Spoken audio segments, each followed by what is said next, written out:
Tapi kalau siam, itulah yang dimaknai dengan apa yang kita kerjakan secara syariat. Tidak makan, tidak minum, mulai dari terbit fajar sampai terbenam matahari. Inilah yang akan kita bahas. Sehingga di dalam kitab-kitab fikih cenderung babnya disebut as-siyam dan as-shaum.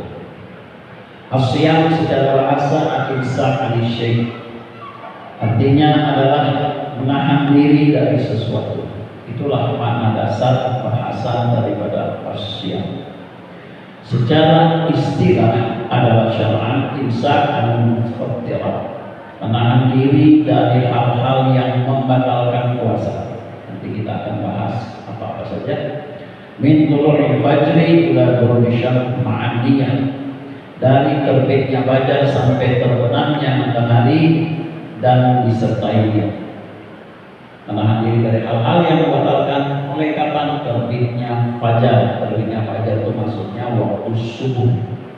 Jadi jamaah sekalian, puasa itu dimulai sejak subuh sampai terbenamnya matahari, dan itu harus disertai oleh niat. Ada niat maksudnya.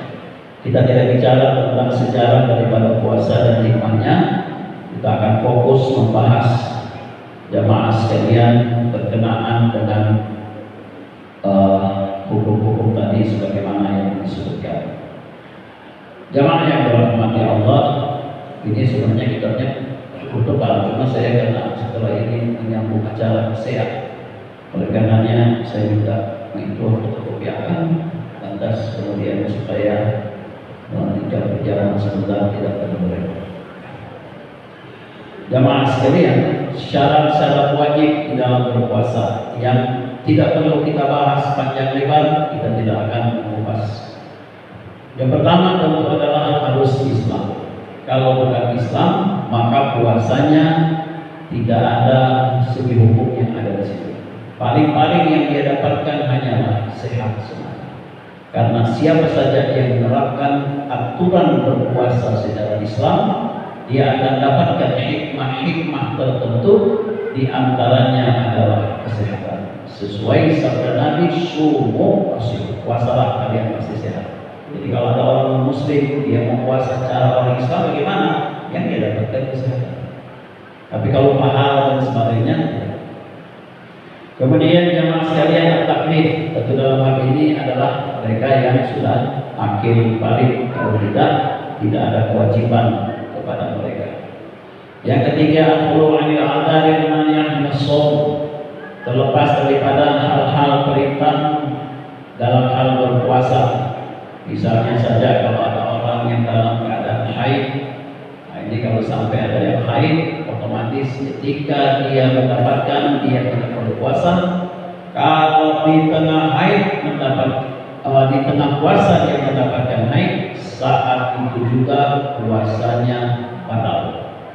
Ibu-ibu kalau misalnya pas tinggal 10 menit menjelang maghrib turun darah, saat itu juga batal. Jangan pura-pura kata, baca-baca asyhadu an la ilaha illallah. Begitu sudah tahu ini bendera Jepang sudah berkibar, bila illallah, dia kira mereka tak tahu kalau dia sudah banjir. Batal.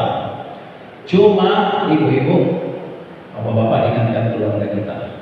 Andaikan pas di tengah dia berpuasa datang haid, itu dianjurkan tahan puasanya sampai maghrib, menghormati sisa waktu yang ada sebaiknya. Bukan begitu turun darah, alhamdulillah, memang kita sholat dari tadi. Ada ibu-ibu di timur sana seperti itu. Nah, ya, memang sih sudah batal.